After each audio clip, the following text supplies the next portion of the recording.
Asante sana mtazamaji kwa kuendelea kwa nami toka hapo nilipoanza kipindi saa 1 kamili. Tumekuwa na mambo mengi tu, tumeangalia yaliyojiri ndani ya habari, nimekupitisha kwenye magazeti, nimekupitisha kwenye agenda yetu, sokoni kuna nini, nimesema maoni yako, nimekushirikisha pia. Na sasa ni sehemu ya 3 na ya mwisho ya kipindi chetu cha Tuongee Asubuhi, ni mjadala mkuu. Wewe ni sehemu ya kipindi hiki kwa kuniandikia ujumbe wako mfupi, na hapo baadaye basi utanipigia simu kuweza kuongea nami. Nimekuwa nikifahamisha kwamba tunaangalia maslahi mapana zaidi ya walimu. Wanakuambia taifa lisilokuwa na elimu basi linakuwa ni kama taifa mfu ambalo hauwezi ukawa na miradi ya kimkakati, hauwezi ukawa na nini chochote kile, hauwezi ukawa na kuleta maendeleo kwa jamii endapo maslahi ya walimu lakini pia mazingira ya walimu hayatakuwa vizuri zaidi. Sasa kama nilivyokuambia, kuna watu ambao kila kunapokucha basi wenyewe ni kuhakikisha kwamba maslahi, mazingira lakini pia mambo yote, hali ya mwalimu inaboreka nchini Tanzania. Leo nipo na wageni wangu hapa kutoka CHAKAMWATA, na hawa watanifahamisha majina yao ni kina nani na wanafanya nini. Na kwa kwanza basi tuanzie pale. Karibu sana kwenye kipindi. Asante sana, nashukuru bwana. Mtazamaji wangu ajue jina lako ni nani na cheo chako, na baada ya hapo nitataka kujua pia CHAKAMWATA ni nini. Karibu. Asante. Jina langu naitwa Mwalimu Meshaki Lupakisio Kapange. Ndio. Ni katibu mkuu chama cha kutetea haki na maslahi ya walimu Tanzania, lakini pia ni kiongozi muasisi. Viongozi tuliwasisi tulikuwa wengi, lakini wenzangu walishia njiani. Nilifika mwisho wa safari, ama nilofika nchi ya Kanani ni mimi peke yangu. Sawa. Tuishie hapo, utaniambia vizuri walishia wapi, wamekwenda wapi, utasema. CHAKAMWATA ni nini na inafanya nini, utanifahamisha. Tufahamu jina lako. Asante ndugu mtangazaji, kwa majina naitwa Mwalimu Ramadhani Bakari ambaye ni mhasibu katika wilaya yetu ya Nyamagana kutoka chama cha CHAKAMWATA. Sawa. Asante sana, na hapa ninaye mwalimu pia mwingine. Karibu sana. Asante sana ndugu mtangazaji, kwa jina naitwa Juliana Segeja Madaha, ni mwalimu halmashauri ya jiji la Mwanza, na hapa ni katibu katika chama cha CHAKAMWATA. Sawa. Asante sana. Sasa mtazamaji, hawa ndio wageni wangu. Baadaye nitakuwa na wageni wangu wengine katika kipindi hiki cha Tuongee Asubuhi. Sasa tufahamu CHAKAMWATA nini na CHAKAMWATA ilianzia wapi? Imefika wapi? Sasa hivi ipo wapi? Karibu sana. Asante.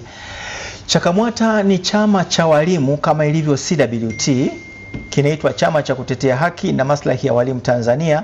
Harakati za kuanzisha kwake zilianza mwaka 2011 Mbeya mjini na Mbeya vijijini katika halmashauri mbili za mkoa wa Mbeya. Wakati ule mkoa wa Songwe ulikuwa bado haujazaliwa. Na lengo letu haikuwa kuanzisha chama kipya cha wafanyakazi au cha walimu, ilikuwa tunapigania haki na maslahi yetu walimu ambao tumejiendeleza kielimu tukiwa kazini. Baada ya kupata kitu tunaita recategorization, unabadilishiwa cheo cha jina, lakini maslahi yako unanyang'anywa hata yale uliokuwa nayo. Unaanza upya hata kama ulikuwa na miaka 15 kazini, wanakufanya kama ndio unaanza kazi leo. Kwa hiyo unapata cheo kikubwa kwa sababu sasa ulikuwa na cheti, umekuja na diploma, au ulikuwa na diploma umekuja na degree, wanakupa jina kubwa la kicheo, lakini kimaslahi hata mshahara uliokuwa nao unadhulumiwa, unaanza upya. Hiyo ndio tulikuwa tunapambana nayo. Sasa tulipoendelea mbele tukakusanya watu, tukajiorganize nchi nzima, lakini harakati zilianzia mkoani Mbeya, lakini mikoa mingine ikapata habari, ikajiunga, tukawa na chama kikubwa tuliitwa Umoja wa Maafisa Elimu Tanzania, kwa kifupi UMMET, kwa sababu kwa wakati ule mwalimu mwenye diploma alikuwa anaitwa afisa elimu msaidizi, mwenye degree anaitwa afisa elimu daraja la pili. Na sisi ndio tulikuwa wahanga wa huo waraka uliokuwa unakandamiza maslahi yetu. Tulipoendelea kupata milango kuongea na serikali, tunapata nafasi tunakwenda paka kwenye kamati za bunge, serikali ikasema ni vema mkajisajili kwa sababu mmepata sauti kubwa, lakini hatuwezi kujua nani anaweza kujitokeza nyuma yenu. Kwa hivyo vema mkajisajili tuwajue ninyi ni nani, mnapatikana wapi, tukiwatafuta tunawakuta wapi. Kwa hivyo baadaye tukaamua kusajili kama chama cha wafanyakazi kwa jina la CHAKAMWATA. Kisheria chama cha wafanyakazi kikianzishwa kinapata usajili ndani ya miezi 6. CHAKAMWATA kilichukua miaka 3. Kwa sababu watu walikuwa nafikiri hawaamini kama kunaweza kuwa na chama kingine nje na CWT. Walikuwa hawaamini, ilikuwa ni ngumu sana. Hata baada ya kusajiliwa kilichukua mwaka 1 na miezi 4 kupata wanachama wa kwanza kabisa ambao kwenye salary slip CWT haisomi, badala yake inasoma CHAKAMWATA. Na tuna tofauti nyingi na CWT. CWT wanakata 2% tena bila ridhaa, wanaingia bila ridhaa kwenye mshahara wako. Sisi tunaelimisha sheria ya ajira na mahusiano kazini, mwalimu anaridhia mwenyewe kujiunga, na akijiunga anakatwa 1% tu, na hiyo 1% tunagawana naye atakapokuwa na staafu. au akifariki ama akakoma wanachama wake kwa njia yote hapa katikati katokea, tunamrudishia nusu ya michango yake yani kama kwa maisha yake yote alichangia milioni 2, basi anapostaafu tunamrudishia milioni 1 kama mkono wa kwaheri. Hiyo ni tofauti moja hapo, lakini ziko tofauti nyingi pia. CHAKAMWATA kinajikita kwa wafanyakazi, kinajikita kwa walimu, kinawasemea walimu. Chama cha wafanyakazi kama mbwa mlinzi, kila kishindo kigeni lazima kibwekewe. Vyama vingine vinasubiri mpaka mwalimu alalamike. Sisi hatusubiri mwalimu alalamike. Tukishaona changamoto tu tunaanza kukabiliana nayo, ila tunapeleka feedback kwa walimu kwamba kuna jambo kama hili, mkiwa na maoni hebu tupeni, lakini kama chama chenu tumeshaanza kupambana nalo. Na kwa sasa hivi tumeadvance zaidi, tunawasiliana na walimu kwa simu zao. Kama vile unavyosikia labda ni Christmas au ni mwaka mpya, Vodacom inakutakia sikukuu njema, na sisi CHAKAMWATA sasa hivi tunawasiliana na walimu wetu, wanachama wetu kwa namna hiyo. Kila mwalimu kwenye simu yake tunampelekea ujumbe, tunamupdate nini kinafanyika au jambo gani limejitokeza. Umesema kuna baadhi ya watu ambao waliishia njiani. Ni kutokana na changamoto ambazo mmekabiliana nazo hapo katikati au ni kwa sababu gani? Karibu. Sababu zilikuwa nyingi. Kwanza hawakuamini kama sisi ni walimu tumeamka.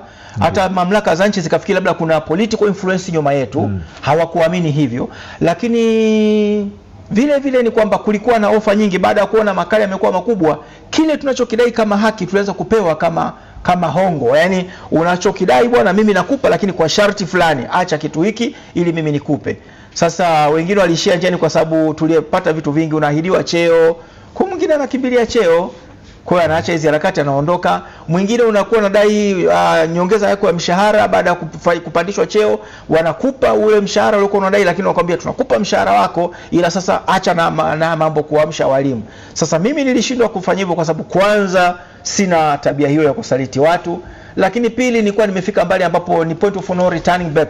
Namba yangu ya simu iko mpaka Ikulu, mpaka wapi nikitafutwa siwezi kupotea. Wenzangu namba zao zikawa hazijulikani sana, kwa hivyo hata kipotea hakuna mtu wa kumtafuta.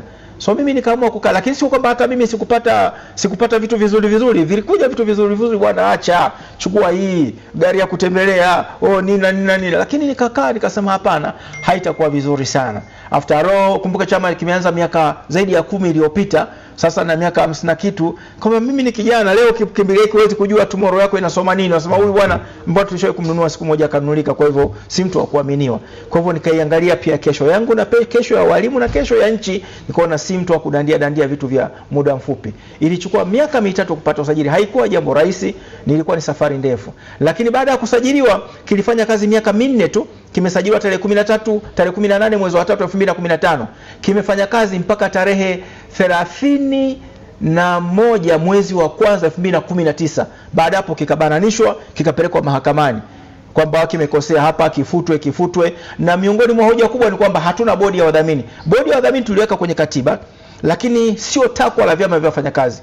Matakwa ya vyama vya wafanyakazi kusajiliwa hapo kwenye kifungu cha 46 na 47 ya sheria inayotuguide sisi vyama vya wafanyakazi. Hakuna takwa la kuwa na bodi ya wadhamini iliyosajiliwa. Kwa hivyo tumekaa huko mahakamani kwa miaka 6 na miezi 2. Tumerudi mwaka huu 2015 tarehe 27 mwezi wa 2 na tumeshindia mahakama ya rufani. Lakini pia tumekuja na faida kwa vyama vya wafanyakazi sasa, kwamba mahakama imetamka vyama vya wafanyakazi havitakiwi kuwa na bodi za wadhamini. Kwa sheria yake vyama vya wafanyakazi vina mamlaka ya kumiliki na kuuza mali kwa jina lake, vinaweza kushitaki na kushtakiwa, havihitaji bodi. Ukitaka kushtaki chama fulani, hata vyama vya siasa, unashtaki bodi ya kile chama. Ukitaka kushtaki kanisa, unashtaki bodi. Kwa vyama vya wafanyakazi ni vyama vyenyewe, havihitaji bodi. Sheria iko wazi, lakini tulikuwa tunabaranishwa kwa hivyo, kwa sababu kwenye katiba tuliweka kitu cha namna ile, lakini mahakama imetamka vyama vya wafanyakazi havihitaji bodi. Kwa hiyo kutoka mahakamani, CHAKAMWATA imekuja na package kwa vyama vyote vya wafanyakazi nchi sasa vinaweza kurekebisha katiba, haviwezi kusumbuliwa tena, kwa sababu maamuzi ya mahakama kuu na mahakama ya rufaa yanatengeneza sheria, tunaita precedent. Kila hukumu inapokuja, hakimu mzuri na jaji mzuri anarifaa kwamba kitu kama hiki kilitokea mwaka fulani mahali fulani na mahakama kuu ile ikaamua hivi na hivi. Kwa hivyo inakuwa sehemu ya sheria sasa. Mlipopata hizo changamoto hapa katikati, kipindi chote cha katikati, hamkupoteza wanachama?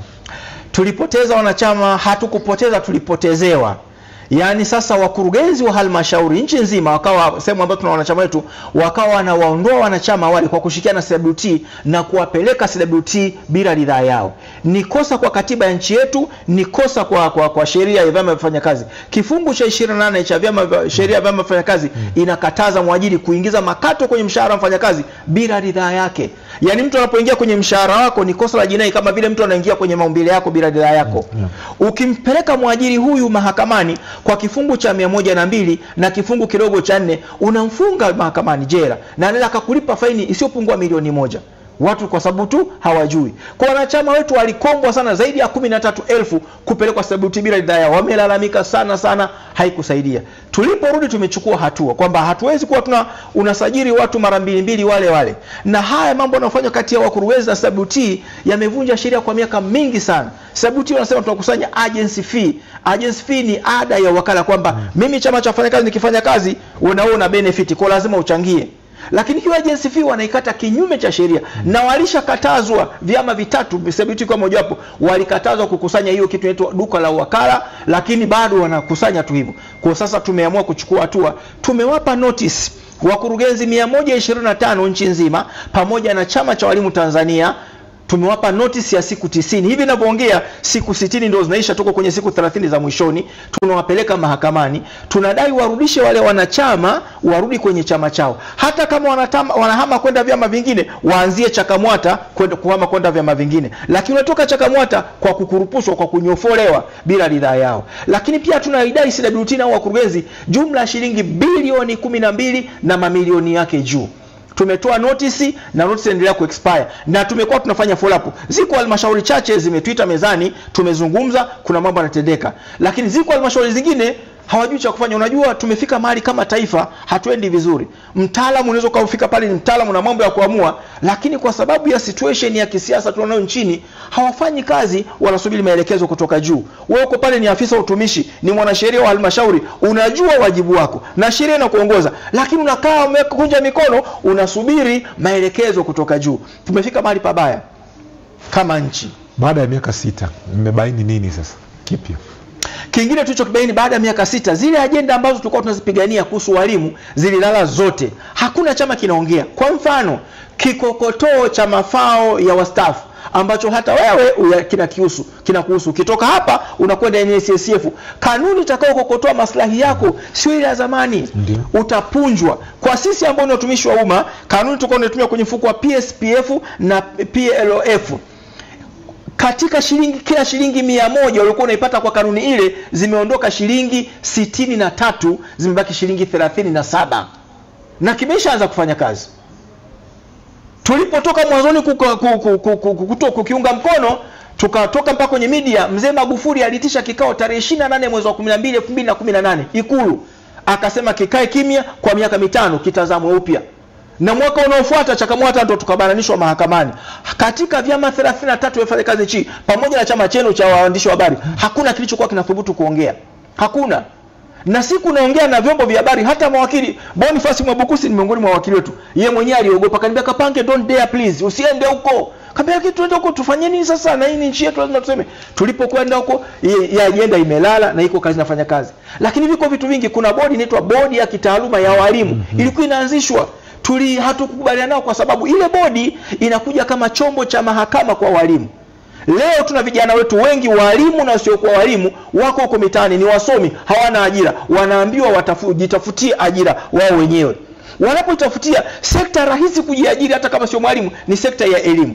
Kama uko competent kwenye somo fulani hivi, pale kwenye mtaa unaokaa wazazi wakikuamini, jioni wanakuletea watoto wao wakitoka shuleni, unakaa nao unawafundisha. Ukishawafundisha wazazi wanakupa 1500 ngapi? Hiyo bodi inakuja ni marufuku kufanya hivyo. Ukikutwa ni jela miaka 3 na faini shilingi milioni 5. Maana yake vijana wetu ambao tunaambiwa wajiajiri ni wafungwa watarajiwa wakienda kujiajiri kwenye sekta ya elimu. Hakuna chama kimeongea, ni Chakamwata. Ni mifano tu nimetoa ajenda 2 lakini ziko nyingi zimelala.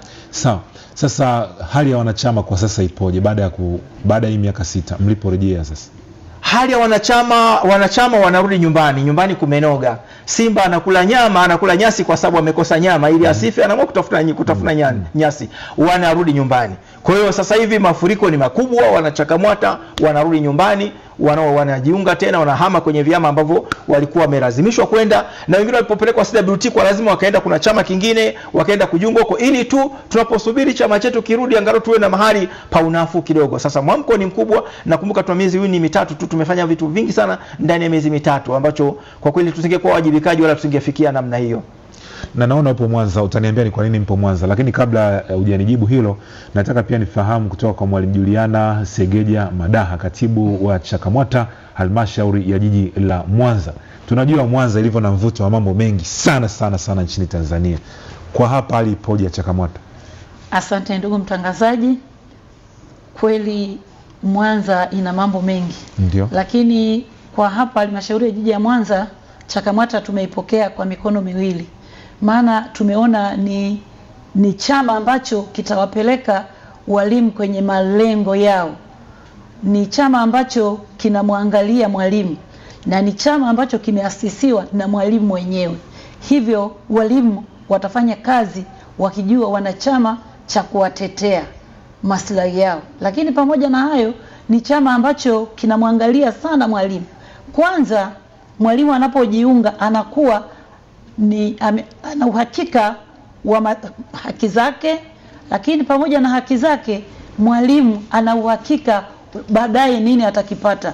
Chama kimeonyesha thamani, kinautoa ubora wa mwalimu, kinauonyesha kwamba mwalimu hata kama utachangia kuna kitu unawekeza baadaye, lakini hata kama mwalimu kabla ya baadaye hapa tu tulipo 1% ukiiwekeza itakuja kusaidie baadaye kuliko inavyoenda huioni. Vyama vingine havijaonyesha sana kwamba ile pesa yake anayokatwa inaenda wapi. Ukiangalia kama chama chetu ambacho na mimi nilikuwepo, chama cha walimu CWT, ndiyo kimetufikisha hapa, lakini kuna walimu walinunua hisa zao kipindi Mwalimu Benki inaanzishwa. Mpaka leo hata ile taarifa kwamba jamani mlionunua hisa zenu, pesa zenu zimefikia hapa, gawio lenu liko, hata taarifa hakuna. Lakini CHAKAMWATA iko wazi. Kila kitu kionyesha kwamba ukichangia 1% ile, kwanza ukitoka kwenye chama cha walio 200, moja ile ni faida mwalimu amewekeza. Lakini bado utakapostaafu utakuja kupewa 50% ya michango yako. Bado hiyo ni faida. Bado hiyo CHAKAMWATA imeleta ubora, imemwonyesha mwalimu kwamba ana thamani. Kwa hiyo ni chama ambacho tumekipokea, na binafsi kama Mwalimu Madaha katibu niko tayari kukitetea, kwa sababu ni chama ambacho kitatusaidia kufanya kazi vizuri pamoja na waajiri wetu. Hatutegemei migogoro. Asante sana mwalimu. Na mtazamaji, tunachoangazia hapa bwana ni maslahi mapana zaidi ya mwalimu, na wageni lonao kwa siku ya leo wamejipambanua kwamba wenyewe wapo tayari kabisa, na wamekuwa wakifanya hivyo katika kuhakikisha kwamba maslahi ya mwalimu basi yanaboreka zaidi. Mwazibu, nawe basi sema walau kidogo kuhusiana na hali sasa katika eneo hilo. Karibu. Asante sana ndugu mtangazaji. Kwanza nishukuru sana, lakini kwa wilaya yetu Nyamagana CHAKAMWATA ina malengo mapana sana. Ndio. Moja wapo ni kuthamini mwalimu ni nani, kazi ya ualimu ni nini. Kwa sababu sasa hivi ualimu ni taaluma, na taaluma hii ili mwalimu afanye kazi vizuri lazima kuhakikisha kwamba maslahi yake yako wazi na yanashughulikiwa. Mara nyingi vyama vya wafanyakazi vinalenga kuhakikisha mwajiri anatekeleza wajibu wake kwa yule aliyemwajiri, kuhakikisha kwamba anampa mahitaji yake ili afanye kazi kwa utulivu na kwa amani. Na ndio maana kauli mbiu yetu sisi tunasema kazi na haki ndio msingi mkubwa wa maendeleo. Ili tupate maendeleo ni lazima tufanye kazi kwa kutekeleza haki pia ya yule ambaye anaifanya ile kazi. Kwa eneo letu hili sisi tumeona mwalimu kwa mchango wake anaotoa ni lazima ifike sehemu na yeye imrudie kama sehemu ya kumshika mkono kwa kile alichokifanya. Lakini vyama vingine baada mwalimu labda amestaafu au ameacha kazi kwa namna moja au nyingine, basi pale wameachana, hathamini tena kwamba huyu mtu alikuwa ndio mwanachama na ndio aliyofanya hicho chama kikafika kwenye ile hatua fulani. Kwa mimi nipende kutoa wito kwa walimu pote nchini kwamba sasa tumefika kwenye wakati huu mwafaka. Walimu wetu tumekuwa na changamoto nyingi sana. Mojawapo katibu mkuu ameshaongelea swala zima la kikokotoo, kuna masuala ya madaraja, categorization. Mara nyingi hizi haki watu vyama vingine havioni. Mtu anajiendeleza ni haki ya msingi na mwajiri anajua kabisa. Mtumishi anayefanya kazi ana haki mojawapo ya haki ya msingi kujiendeleza. Na wakati mwingine pia anahitajika mwajiri huyu amuendeleze pia, kama uwezo wa kujiendeleza binafsi atakiwa amuendeleze kwa ile taaluma. Lakini hawafanyi hivyo. Sasa CHAKAMWATA tunataka tuwajulishe walimu kwamba au watumishi kwamba sisi tuna haki zote ikiwemo kujiendeleza. Na ninapojiendeleza tuna haki ya kuja kurudi nyuma na kupewa kile tunachostahili. Ilikuwa hapo awali ukisharudi unaambiwa ukae miaka 3. Hamna miaka 3 kwanza. Ukifanyia ndio upande daraja. Sasa kitu ambacho sio sahihi. Kwani tunajiendeleza kwa niaba ya nani? Ni kwa ajili ya kufanya kazi kiufanisi kwenye nchi hii na kuendeleza vipaji. Sisi walimu ni daraja. Sisi ni daraja ambao taasisi zote nchini zimetokana na sisi. Ndio. Sasa kwa nini sisi tunaachwa nyuma? Tukitaka kujiendeleza kwa nini tunaachwa nyuma? Lakini pia dunia ya leo imebadilika sana. Sayansi na teknolojia, lakini mwalimu anataka yeye abaki tu pale pale. Kuna matumizi ya tehama, mwalimu abaki. Sasa akijiendeleza kwamba mimi nimejiendeleza, akirudi kwa mwajiri ndio kwanza usubiri. Hicho kitu ambacho hakipo. Sawa. Sasa CHAKAMWATA tumejipanga vizuri kuhakikisha walimu wanapata haki zao za msingi. Sawa. Mmejipanga kuhakikisha mwalimu anapata haki zake za msingi. Tofauti ya CHAKAMWATA na mashirikisho, vyama na watu wengine ambao wanapambana kumsaidia huyu mwalimu, kwa dakika moja ni ipi tofauti? Karibu. Tofauti ya CHAKAMWATA na vyama vingine vya walimu nimesema ziko nyingi, nimetaja chache, niongeze zingine kwa fursa hii ambayo umenipa.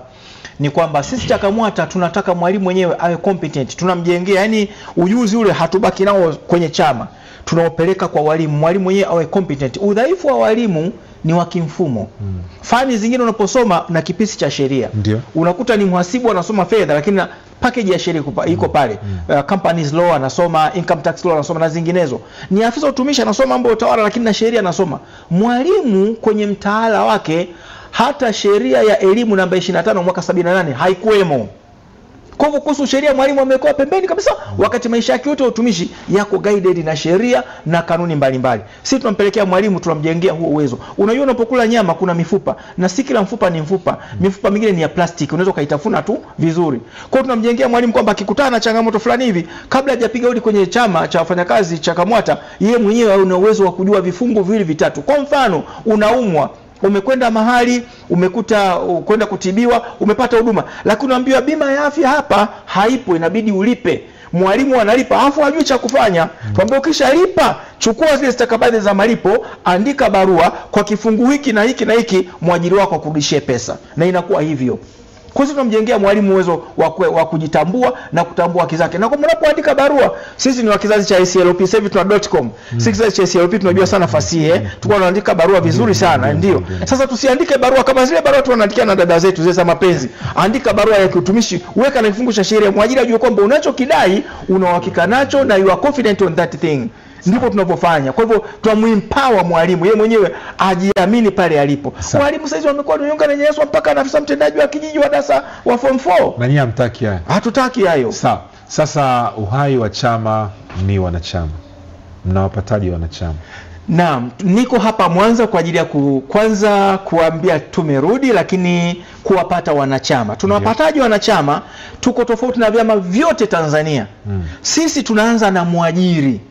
Kwa mfano nimefika hapa halmashauri ya jiji la Mwanza hapa Ilemela, nimeomba kibali kwa mwajiri. Nimekaa na wakuu wake, afisa utumishi idara yote, afisa elimu wa msingi na sekondari na wasaidizi wake wote, afisa utumishi mkuu na wasaidizi wake wote, mwanasheria wa jiji na wasaidizi wake wote, na wadhibiti ubora na wale TSC tume ya utumishi wa walimu. Hao ni mimi nawaita, alafu tunakaa tunapata darasa la sheria kuhusu vyama vya wafanyakazi.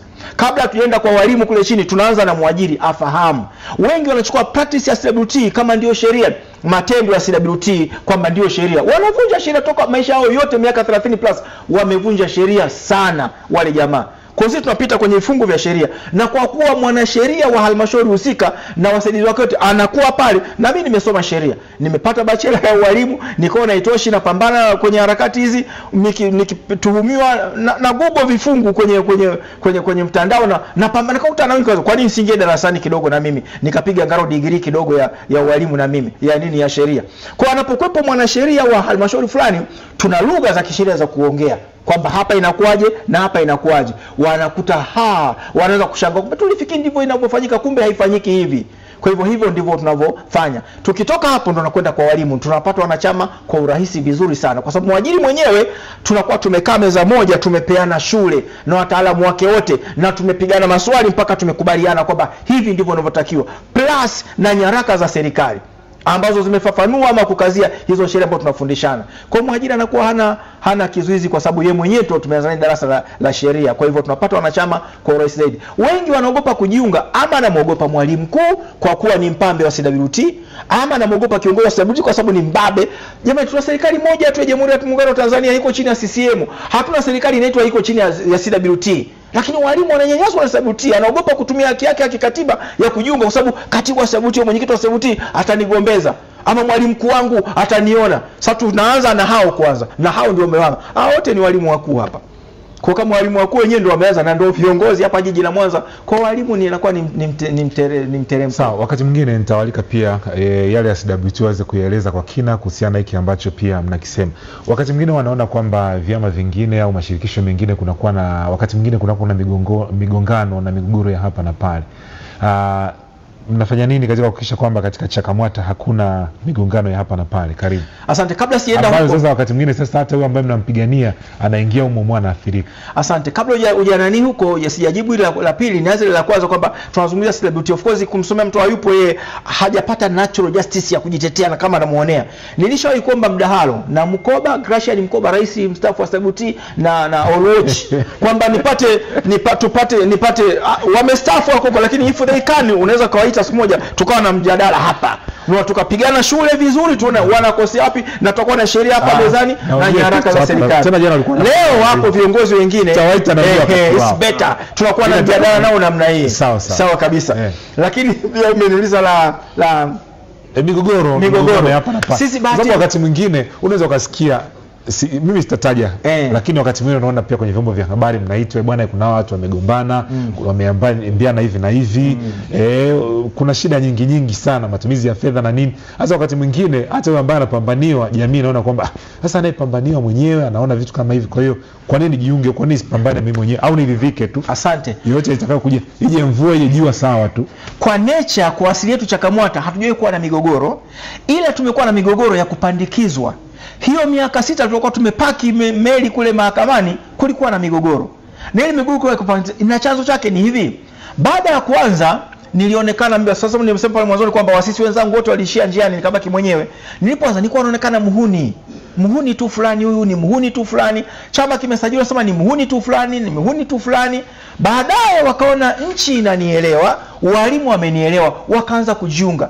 Chama kilikuwa kinakuwa kwa spidi ya kasi. Yaani ukifika Disemba mwaka huu kinakuwa mara 10 ya Disemba iliyopita. Kwa miaka kama 3 tu hivi. Ndiyo. Sasa kilichofanyika ni kwamba pakatokea njama fulani hivi.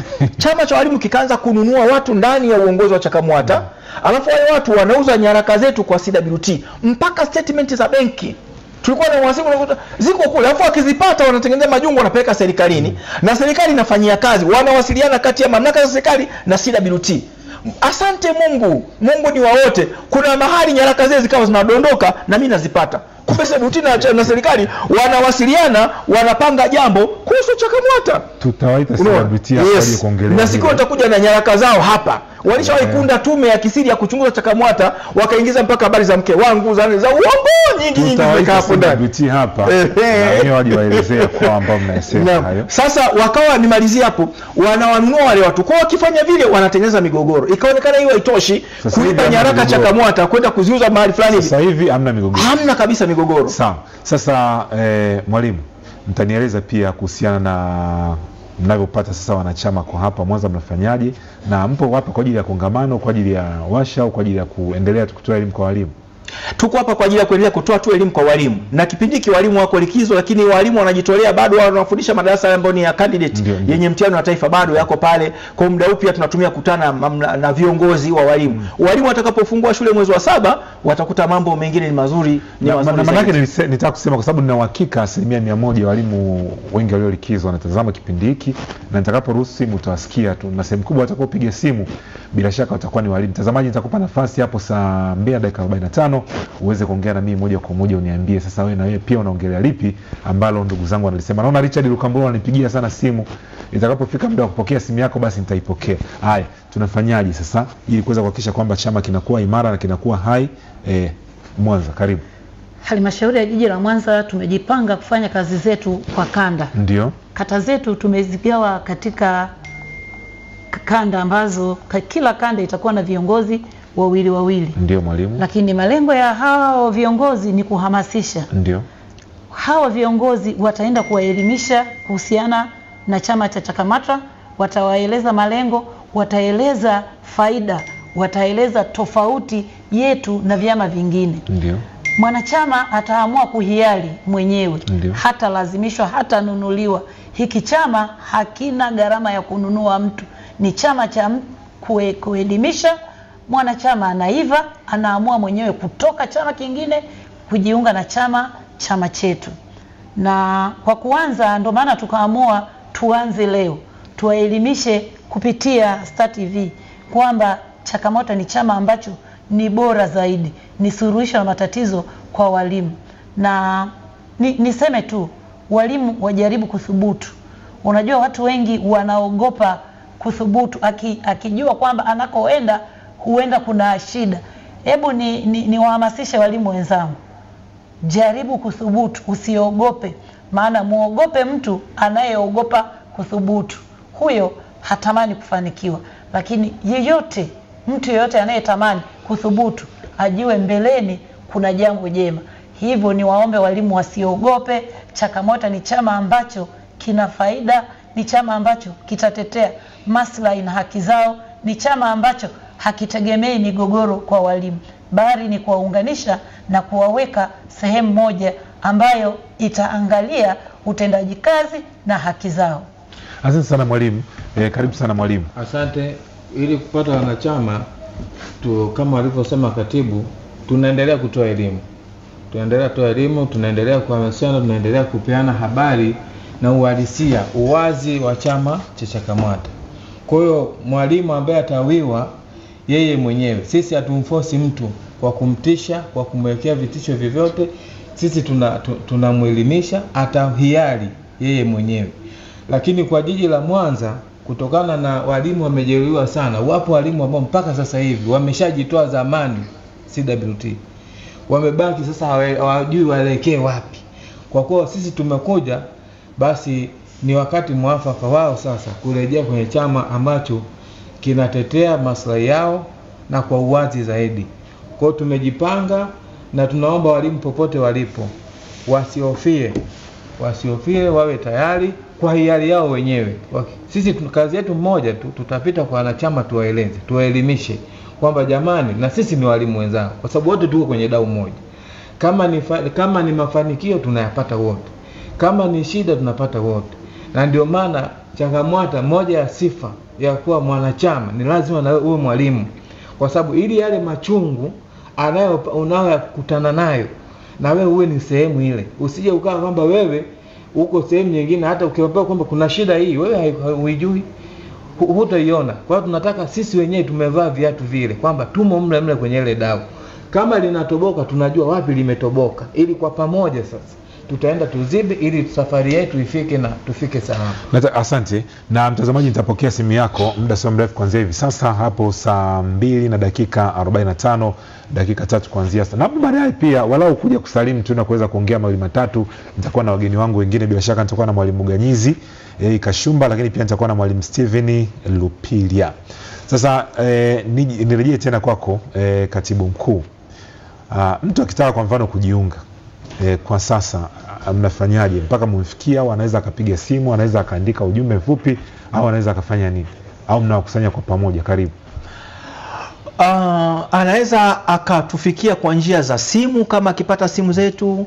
Anaweza akatufikia kwa njia ya kuulizia kama kuna watu wanaweza kumpa habari tunapatikana wapi, lakini anaweza pia tukakutana naye mahali fulani popote pale. Anajiunga kwa kujaza fomu ya kisheria inaitwa TUF15. TUF maana yake Trade Union Form number 15.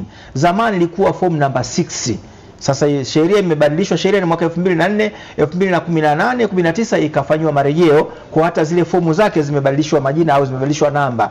Kwa hivyo anajaza ile fomu, anakwenda kumkabidhi mwajiri wake, ama anampa kiongozi wa chama eneo lake. Kiongozi wa chama anakwenda kukabidhi kwa mwajiri ndani ya siku 30. Zinapomalizika siku 30, au amehamishwa kutoka kule alikokuwa kuingia Chakamwata, ama ameshajiunganishwa, kwa sababu wako ambao hawakati kokote, wako ajira mpya hawakati kokote sasa hivi, kwa anajaza hiyo fomu tu moja. Lakini kama anahama kutoka chama, lazima andike notice, barua ya notice au ya taarifa. Hii haijibiwi, unamtaarifu tu mwajiri, kwa sababu ndio anaingia kuchokonywa kwenye mshahara wako, kwamba kuanzia tarehe hii kwa maamuzi yangu binafsi naomba haya makato tunapeleka mahali fulani hivi yasitishwe, ila yapelekwe kwenye chama ambacho nimeambatanisha fomu ambayo nimekabidhi kwako. Kwa hivyo anakabidhi hizo nyaraka mbili, ya kumtaarifu mwajiri na nakala yake inakwenda kwenye chama kile anachoondoka, kwamba katibu au kile chama kuanzia tarehe hiyo sasa hana haki ya kupokea chochote kutoka kwenye mshahara wangu, nimesitisha. Ni taarifa tu na huwa ijibiwi, kazi yake tu ni kutekelezwa. Sawa, asante sana. Asante sana. Nawashukuru sana walimu. Na mtazamaji, kwa sasa hebu nikusikie wewe pia una yapi. Nipigie simu, namba yangu ni 0763 749286. Jovini niwekee namba hiyo 0763 749286. Niandikie ujumbe wako mfupi au nipigie simu. Lengo hapa ndugu zangu wanachosema ni kutetea maslahi ya mwalimu. Sasa wewe una maoni yako, una mtazamo wako, nipigie simu tuweze kuongea pamoja hapa. Na utakaponipigia simu, na kukumbusha tu taratibu, kaa pembeni ya TV yako, weka simu yako vizuri kwenye sikio tuweze kusikilizana vizuri. Naanza jina lako ni nani na unapiga simu kutoka wapi, uweze kutoa maoni yako. Habari za asubuhi. Naam. Nipigie simu, lakini pia unaweza kuniandikia ujumbe wako mfupi. Namba yangu ndio hiyo 0763 749286. Habari za asubuhi. Sawa. Lakini nakumbusha tu kwamba hapo baadaye pia nitakuwa na mwalimu Ganyizi Kashumba, lakini pia nitakuwa na mwalimu Steven Lupilia. Kwa sasa tusikie watazamaji wetu wana yapi. Habari za asubuhi. Na hili sasa hali nizuii mimi kuweza kusoma pia ujumbe wako mfupi ambao umeniandikia hapa wakati nikisubiri pia simu hizi. Anasema kwa maoni yangu sawa. Anasema anapatikana Rufiji, tunaomba mawasiliano ya hicho chama. Sawa, utatoa namba yako. Kwa maoni anasema maoni yangu naona tofauti ni mchango wa 1% au 2%. Anaitwa Paulo J kutoka Dar es Salaam. Ngoja nimsikilize huyu. Nipigie simu nami nitaweza kuongea, nijapokuwa naona kama zinakata. Anasema anatazama TV. Chama hicho kinaitwaje? Pengine mkirudie tena. Chakamwata. Chama cha kutetea haki na maslahi ya walimu Tanzania, kwa kifupi Chakamwata. Habari za asubuhi. Salama, kwema. Salama. Jina lako ni nani bwana na upo wapi? Mimi naitwa Mwalimu Hussein kutoka Arusha Karatu. Mwalimu Hussein kutoka Karatu Arusha, karibu. Asante. Sasa changamoto kubwa inaonekana kwenye kutoka CWT kuingia hicho chama chenu hicho ambacho kinaonekana kimejipambaniwa ni kwa ajili ya kutetea walimu. Sasa ukiandika barua kwa ajili ya kujitoa CWT, changamoto kubwa ni wao kukuruhusu kujitoa. Alafu kingine pia wengine hatukujiunga na CWT. Kwa kweli ilionekana tumeunganishwa moja kwa moja bila kujiunga, na hakuna fomu yoyote mtu kama mimi nilijaza. Wengine ikaonekana kwamba nimeridhia kwamba kukata 2% CWT. lakini wao wamesema nakatwa kama ile service charge, yani nakatwa kama, kwa sababu wao wanaonekana ndio watetezi, ndio maana nakata 2%. Lakini kitu kingine na CHAKAMWATA inaonekana inachukuliwa na serikali kama ni chama cha siasa na ni chama cha kihuni fulani hivi ambacho yani serikali haina imani na nyie. Ina maana hata wale viongozi wa serikali au viongozi wakati kwenye ngazi za elimu kama halmashauri ya elimu na wengine, elimu wanaelezea CHAKAMWATA kama ni chama cha wahuni fulani ambacho hakifai, yani na walimu hawataki kujiunga na chama hicho, na kuna wakati anatolewa maonyo mbalimbali watu wasijiunga na chama hicho. Sasa sijui nafanya jitihada gani kukisemea chama ili kionekana kwamba sio chama cha kiuni, na nyinyi kama CHAKAMWATA au CHAKAMWATA mnawezaje kututembelea katika halmashauri zetu na kuwafahamisha viongozi wetu pamoja na sisi wenyewe ili tuweze kuhamasisha kujiunga, kwa sababu CWT inaonekana ni chama ambacho pia hakiwezi kutusaidia sisi walimu, na kiujumla hakuna mwalimu ambaye anaridhika kubaki CWT, labda wale viongozi wake. Nashukuru sana. Sawa, ni maoni ya mtazamaji wetu na amemsikia vizuri na amejitambulisha yeye ni mwalimu. Ngoja tumsikilize mwingine. Habari za asubuhi. Halo. Halo. Habari. Salama, naongea na bwana Richard Lukambura. Ndio, naongea na bwana Richard Lukambura. Karibu, una dakika moja. Karibu. Niko Mwanza Igoma. Karibu. Ya, mimi nataka kuwasaidia hao ndugu zangu jambo moja. Ndio. Unajua kuna vitu viwili, kuna vitu wanachanganya hapo. Chama hiki cha kwao kwa jina la chama chao pamoja na chama cha walimu Tanzania, kimsingi hivi vyama havina sifa ya kama vya wafanyakazi. Chama chochote cha wafanyakazi kilichosajiliwa kuja na sheria ya vyama vya wafanyakazi lazima kireflect wafanyakazi, kiitwe chama wafanyakazi walimu, chama cha wafanyakazi walimu kinachotetea maslahi ya walimu. Jina neno wafanyakazi linapokosekana pale, hicho sio chama cha wafanyakazi walimu, kinakuwa ni chama tu cha walimu. Kwa maana unaona inaitwa chama cha walimu Tanzania. Kwa Kiingereza wanasema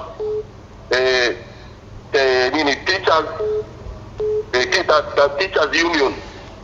Sasa ninawaomba wasichanganye na vyama vingine wanaposema kwamba vyama vingine vya wafanyakazi labda haviko sawa katika kutetea maslahi ya wafanyakazi, na wao wakaona hiki kiko sawa. Hakina ile reflection hiki chama chao ya wafanyakazi. Kwa hiyo kama ni kwanza waanze kufanya masahihisho ya jina wanalolitumia.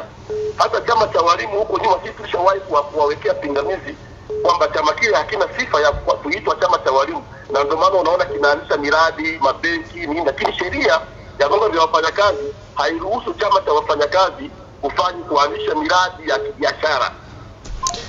Asante sana Richard Lukambura. Mtazamaji mwingine, habari za asubuhi. Sawa, tumsikilize mwingine. Habari za asubuhi. Halo.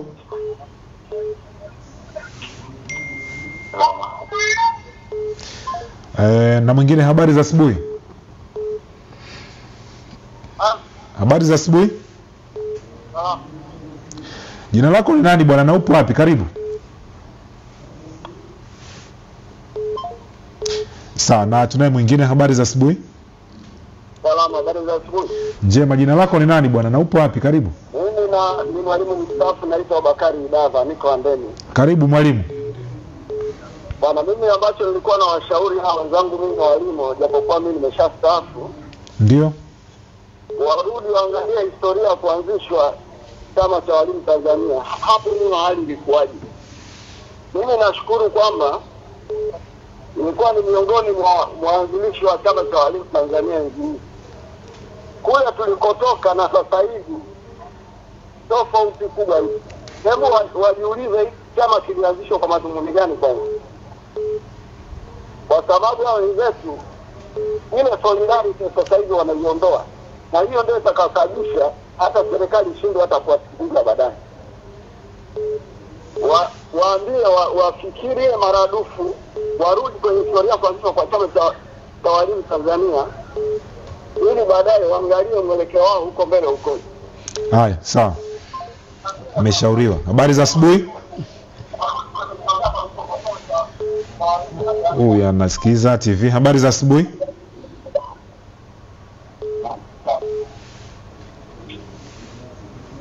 Sawa, mwingine. Habari za asubuhi. Halo. Halo. Naomba upunguze sauti ya TV yako. Jina lako nani? Halo. Karibu. Salama. Naomba kufahamu jina lako nani? Naitwa Mwalimu Nyeta kutoka Rufiji. Karibu sana mwalimu. Jamani, sisi tuliandika barua mwezi uliopita tukazipeleka halmashauri. Jina langu naitwa Mwalimu Nyeta kutoka Rufiji. Tuliandika barua zetu kupeleka halmashauri za kujitoa CWT. Tukapigiwa simu baada ya muda kwamba barua zimejibiwa, kwa sababu halmashauri yetu iko mbali. Tukapigiwa simu kwa sababu halmashauri yetu iko mbali, tukapigiwa simu kujibiwa kwamba zile barua zimejibiwa tukazichukue. Lakini kwa sababu ya umbali tukaomba mtu atuchukulie zile barua. Kwa hiyo ile barua moja mtu mmoja ikafanikiwa kufika, maana ikawa ni utata hata hizo barua kuchukuliwa, watu wote wanaziogopa kuzishika zilizojibiwa. Ya mmoja wetu ikarudi ikasema kwamba haiwezekani kutolewa huko kwa sababu hicho chama hakijulikani na hakina uongozi kwenye halmashauri. Haya, sasa mambo ni mengi sana lakini ninavyoona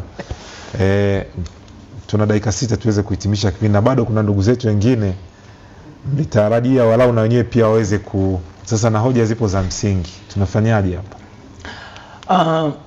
Mr. Bega, dakika moja kwenye kujibu kwanza. Sawa, naomba ni respondi kwa haraka. Kuna mwalimu kutoka Karatu anasema anakatwa na CWT hajawahi kujiunga. CWT walimu hawajawahi kujiunga, na kile mnachokatwa walimu sio ada ya wanachama, ni ada ya uwakala. Ada ya uwakala inakatwa mara moja pale tu chama cha wafanyakazi kinapokuwa kimebageni, kimekaa na serikali kujadili jambo fulani kwa maslahi ya walimu. Hao watu wanakata from January to December. Ina maana wana kazi zingine, wao kila siku wako mezani tu na serikali.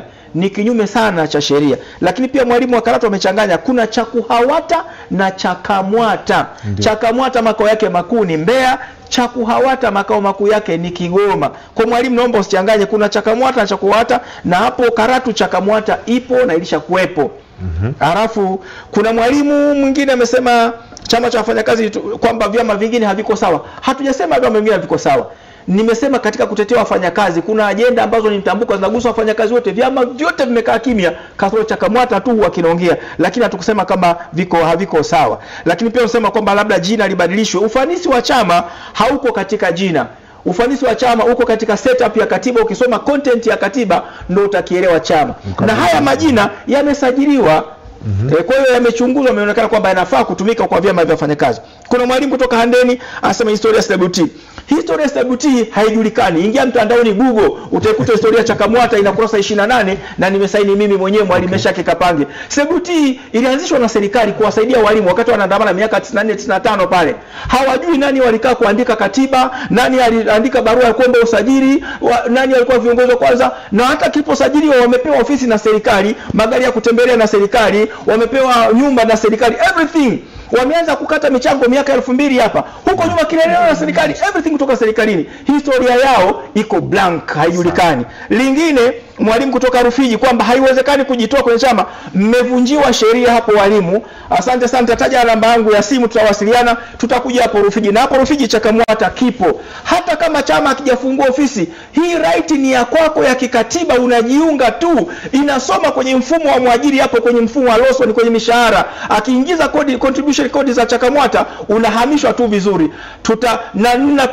Kwa nitataja namba yangu ya simu, utanipigia ili nijue nani amesaini hiyo barua, afu mimi pia nitamtafuta. Nitaje wakati huo sasa. 07. Ngoja walimu Sasa Lavet, wakati walimu wengine wanakuja na wewe pia mwalimu utataja namba.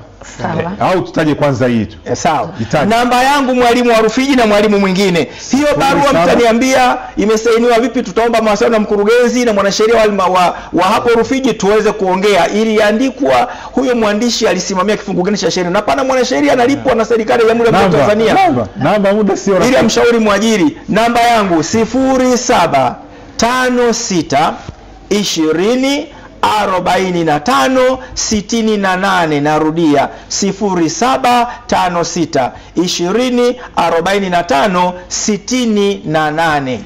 Namba yangu 0754 036 256. Ninapatikana halmashauri ya jiji la Mwanza na niko tayari kuongea na mwalimu wa nchi nzima. 0788 85 18 00 85 18 00. Napatikana Mwanza jiji. Sasa nyie walimu ngoja nyie piteni hapa. Ili walau wale wageni wetu wengine walau waje na wenyewe pia waonekane. Tuweze kusalimu tu kidogo sababu moto ulikuwa mkubwa sana hapa, ilitakiwa tuwe na masaa kama mawili hivi lakini sawa. Walimu Hebu walau karibu. Sasa. Jovin nitaomba dakika Lavet. Dakika 5 tu zitantosha. Sawa. Sawa, karibuni sana. Asante sana. Naam, na kipindi chetu ndio kinaelekea ukingoni. Pengine mwalimu nani? Naitwa mwalimu Muganyizi Kashumba, ndo mlezi Chakamwata Nyamagana. Mwalimu Steven Lupilia. Ndio mwalimu makamu mwenyekiti Nyamagana. Sawa. Sasa na nyie pia muambie sasa kwamba kuna mtu mmoja aliuliza kwamba uhalali, sasa mwakisheni kwamba hiki kitu ni sahihi na kipo karibu, kwa ufupi tu. Ndio, asante ndugu mtangazaji. Chakamwata ni chama ambacho kiko halali, kimesajiliwa kwa misingi ya sheria. Hamna chama ambacho kinaweza ikaja mbele ya umma tena kwa teknolojia hii kikaja kuwaragai watu tena kwa chombo cha habari kikubwa kama hiki. Lakini Chakamwata pia ni chama ambacho kimekusanya ni muda mrefu sana, walimu wameweka mambo moyoni. Chakamwata kimeweka mezani, kimekusanya. Umeona leo kimefika jiji la Mwanza. Ni kuwaomba tu wanachama wakiunge mkono, watokee kwa wingi, hakina mashaka. Nadhani ukiangalia chama jirani, chama cha walimu, kiadhari ya miongo mitatu. Lakini ukiangalia ni chama, mimi nadhari ya mwongo mmoja, si kushikika hata kimoja kwa chama cha walimu. Tunaambiwa tunagawio, wamewekeza, tunaona kimekuwa ni chama bepari sasa. Tunaona viongozi ndio wananufaika kuliko wanachama wenyewe. Kwa ukitazama kwa misingi hiyo, kwa Chakamwata ikaona ni wigo sasa walimu wenyewe waunde sauti zao. Lengo la chama chochote kile cha wafanyakazi ni kuunganisha sauti za pamoja. Sio movement ya kuja kugombana na nani, ya kuja kutafuta influence yani, ni kuunganisha sauti za pamoja kuziwakilisha sehemu ambayo inahusika. Ndugu mtangazaji. Sawa, Asante ndugu mtangazaji. Chakamwata ni chama ambacho nafikiri kitakuwa ni suluhisho rahisi kwa walimu. Maana yake ni kwamba walimu wamekuwa na changamoto nyingi na matatizo mengi ambayo tukiangalia chama kilichopo kwa ajili ya kusaidia ama kutetea walimu kimekuwa kiacha. Mfano ambayo naweza nikasema ni changamoto la kupandishwa madaraja. Walimu wengi tumekuwa na matatizo kama hayo, na hasa wale ambao wanaokuwa wamejiendeleza katika elimu ili kuja kuendeleza ama kusaidia serikali katika swala zima la kitaaluma. Lakini pale ambapo mwalimu anapokuwa amemaliza mafunzo yake na kurudi kazini, hapo sasa ndipo unapokutana na changamoto nyingi ambazo zinakufanya au zinakukatisha tamaa katika shughuli zima za kuendeleza taaluma yetu ya kielimu. Hivyo basi nategemea Chakamwata ni chama ambacho kitaweza kutatua matatizo kama hayo. Lakini pia tumekuwa na matatizo mengi katika chama ambacho kilichokuwepo, ambacho tumeweza kuingizwa katika chama kile bila kushirikishwa kimsingi. Chama hicho kimeanzisha miradi ya benki na nini, tukatangaziwa kwamba tutaweza kuwa wanachama na kununua hisa. Tumenunua hisa hizo, lakini bado hatuoni ni manufaa gani ambayo sisi tumeweza kuyapata. Sasa tunafikiria labda chama ambacho kinaweza kikatusaidia katika masuala yetu mazima ya mazingira ya kikazi, na masuala mazima ya taaluma yetu ya walimu ni CHAKAMWATA. Hivyo basi niwakaribishe walimu wote wa Tanzania nzima, wa Mwanza na sehemu zote za Tanzania waweze kuingia katika chama chetu cha CHAKAMWATA ili kuweza kupata suluhisho la kazi zetu. Sawa sana. Sawa. Mimi niwashukuru sana kwa sababu kipindi kinatakiwa kuisha saa 3 kamili, lakini nimeiba dakika 2 tu ambazo nimeziombea pia radhi. Sasa tumewasikia kimsingi na mmeongea, na wakati mwingine tutakapopata nafasi tutalika hapa mje mtuelezee, lakini rudie tukutaja namba zako ambazo ukihitaji kuwasiliana na katibu hapo. Namba yake ni 0756 20 45 68, 0756 20 45 68. Nimetaja vizuri? Naam. Sawa, basi mimi niwashukuru. Asante sana. Tumesema mengi. Naam. Katibu umesema mengi bwana. Wakati mwingine nitakualika hapa. Asante sana. Nitawalika wakati mwingine live kwa sababu muda hauwezi ukatosha, na unajua tunahitaji kusema mengi zaidi. Lakini mtazamaji, basi kama utahitaji maelezo ya ziada tupo hapa na mwalimu nani? Mwalimu Meshak Lupakisio Kapanga ambaye ni katibu mkuu CHAKAMWATA Taifa, lakini pia mwalimu Ramadhani Maganga Bakari ambaye ni mhasibu ameshaondoka, mwalimu Juliana Segeja ameshaondoka, lakini pia mwalimu Steven Lupilia na mwalimu Ganyizi Kashumba. Asanteni sana kwa kuja. Asante sana. Sawa, basi mtazamaji, kwa niaba ya Joven pamoja na Lavet Haguye, kuna la ziada katika kipindi cha Tuongea Asubuhi kwa siku ya leo. Jina langu ni Bernard James. CHAKAMWATA ndo hawa, namba zao ndo hao. Basi wasiliana nao kuweza kupata maelezo ya kina. Asante na nikutakie asubuhi njema.